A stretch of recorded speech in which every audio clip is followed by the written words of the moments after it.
When we think of cosmology, when we think of the world that we're standing on, this rock, which one is it? The textbooks are telling us that this is an oblate spheroid. Have you read about that? Heard about that? An oblate spheroid. This guy right here says, no, it's pear-shaped. Then, of course, you got NASA pumping out pictures all the time as a perfectly spherical Earth. And you got the Bible saying, nah, no, you live in a snow globe. So, which one is it? Why do you believe what you believe? When I first started looking into this and started talking to other people who had come before me who were doing this research, one of them challenged me. He said, Rob, I understand you're hardcore globe Earth guy. I get it. He said, I challenge you, and I'm going to challenge you with the same thing he challenged me with. Prove it without using NASA or any other space agency, the government or military of any country in the world. Why would I say that? NASA has been proven to be liars time and time again. I could spend a whole weekend here showing you the lies of NASA. How many of you believe your government is 100% honest and can be trustworthy? Come on. Okay, so you don't, one person suffering from severe cognitive dissonance. Yeah. And how many of you know the military answers to their government? Okay, so if those three sources, space agencies, which are typically military government organizations, governments and the militaries of the world, are all proven liars, why would you trust them? Fool me once, right? Shame on you. Fool me twice, shame on me. I say, continue to believe pathological liars and you're an idiot. But that's what we've all done.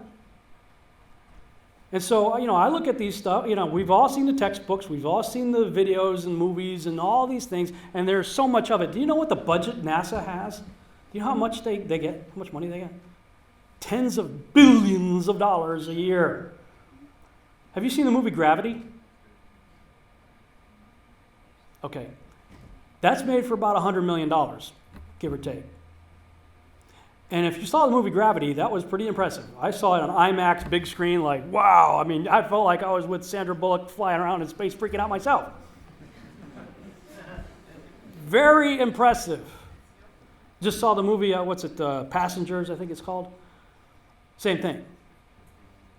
Okay, this is what they're able to do with $100 million. What are you able to do with tens of billions of dollars a year since the 60s? And why is it that all the astronauts, if not all, most of them, have to be Freemasons? How many of you know secret societies are good at keeping secrets? Kind of why they say secret society, right?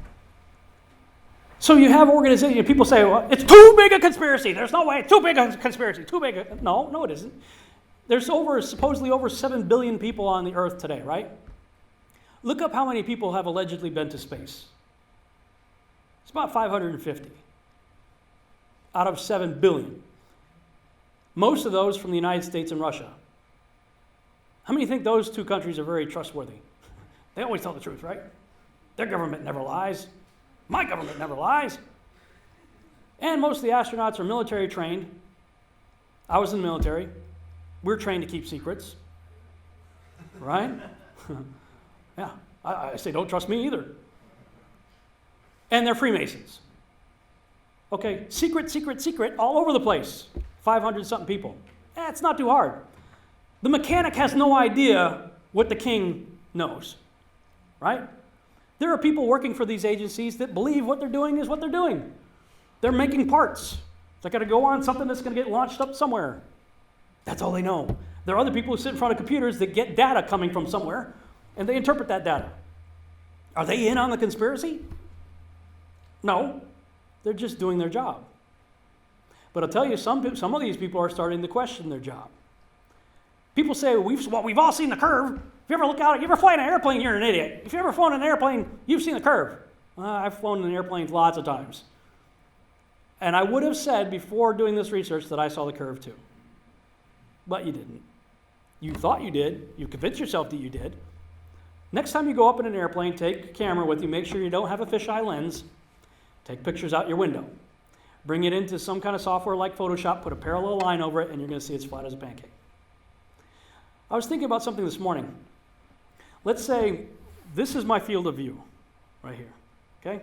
And in this field of view, I'm claiming to see a curve of the earth, right? You with me? Here's my field of view. Here's my curve of the earth. What happens when I do this? If I do this and I still claim to see a curve of the earth, I've just created the McDonald's sign.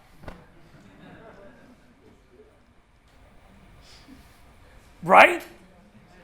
Field of view, curved earth. Field of view, curved earth. Curved earth, McDonald's. We're living in McDonald's. You're not seeing a curve. And I'm going to challenge you to start looking for the curve. If you've ever been to the ocean, you've seen the curve. Okay, prove it. If you've ever been to the beach, you've seen ships go over the curve. Okay? Go buy the Nikon Coolpix P900 camera. Has an 83 power optical zoom lens with a digital zoom that effectively doubles that. I'll just say, go have fun. Go watch ships disappear over the curve. I went to an electronic superstore one day. I had already bought mine, and it took me a long time to get a hold of one of these cameras because they were always out of stock.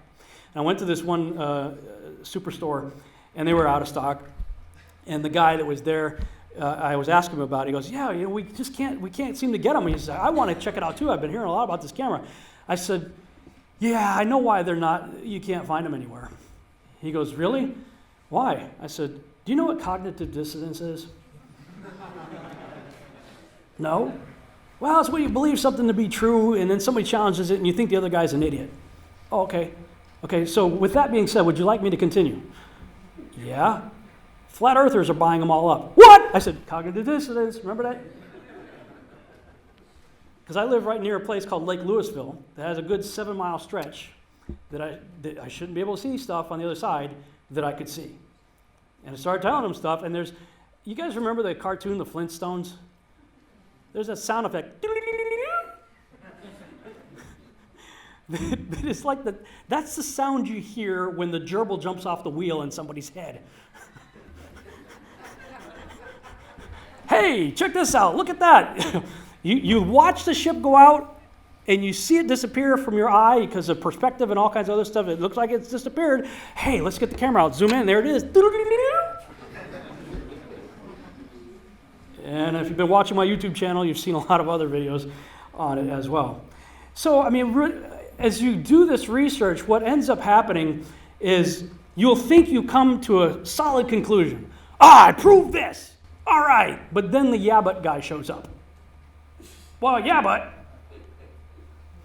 And whatever his yeah, but is, well, it kind of makes sense. So then you go, well, yeah, but, and you play the yeah, but game for infinity. It never ends. And I just came to the conclusion for myself that, you know what, how long are you going to waver between two opinions? I'm just going to have to make a choice. And it's going to be a choice based on belief. Yes, I have plenty of other proofs and things that I have done that have helped along the way. But for me, it came down to let God be true and every man a liar. I have a belief. But what did we already establish at the beginning of this presentation? Belief is absurd. What you believe, Rob, is stupid. What I believe is right. Okay, what do you believe? You live on McDonald's? Show me the curve. Where's the beef? Show me the curve. Yeah. Okay, Rob, so what? Why is this stuff important? Well, I hear that question a lot. So I came up with about 5 reasons off the top of my head why I think this could be important. Genesis is the foundation of all that we believe in the Bible to be true. If Genesis is wrong, then it all crumbles under a faulty foundation. Genesis says nothing, zip, zero, nada, about the earth being set in motion, orbital or rotational, around the sun. In fact, the sun doesn't even show up until after the earth is already in place with life already in existence. Genesis says the sun, moon, and stars were placed inside the same firmament within which that earth was formed, not outside of it. Thus, we have a completely enclosed system within which the sun, moon, and stars move, not the earth. Number 2, if what we are seeing concerning the flat enclosed earth thesis is true, then we are all there is. We are center stage. We are the main attraction, and there can be no argument as to whether or not there is a creator. None. His existence could not possibly become more blatantly obvious than in this model. 3, If the flat enclosed Earth thesis is true, evolution goes out the window and the theory of ancient alien seeders is obliterated. In this regard, I believe we become painfully aware of the great deception and will not be fooled by it. 4. If the flat enclosed Earth thesis is true, then we cannot ever trust NASA or the government about anything, and we will finally be forced to fully trust Yahuwah's word as our sole source of truth and stop trying to bend and manipulate it to fit false paradigms. 5. If heliocentricity is false, then Scripture is true. If Scripture is true and can thus be taken literally, why should we not take it just as literal when it describes the earth as fixed, not moving, set on pillars, a foundation of pillars, carved as a circle with edge borders inside something with 4 corners inside, enclosed under a dome? Something to think about. We'll take a short break and we'll come back. And when I come back, part 2, we're going to talk about we're going to shift gears a little bit, talk about a seed war, the beast, and a strong delusion. And as we do that, I'll put this image up here, which is from a weather balloon shot up to 100,000 feet with no curvature.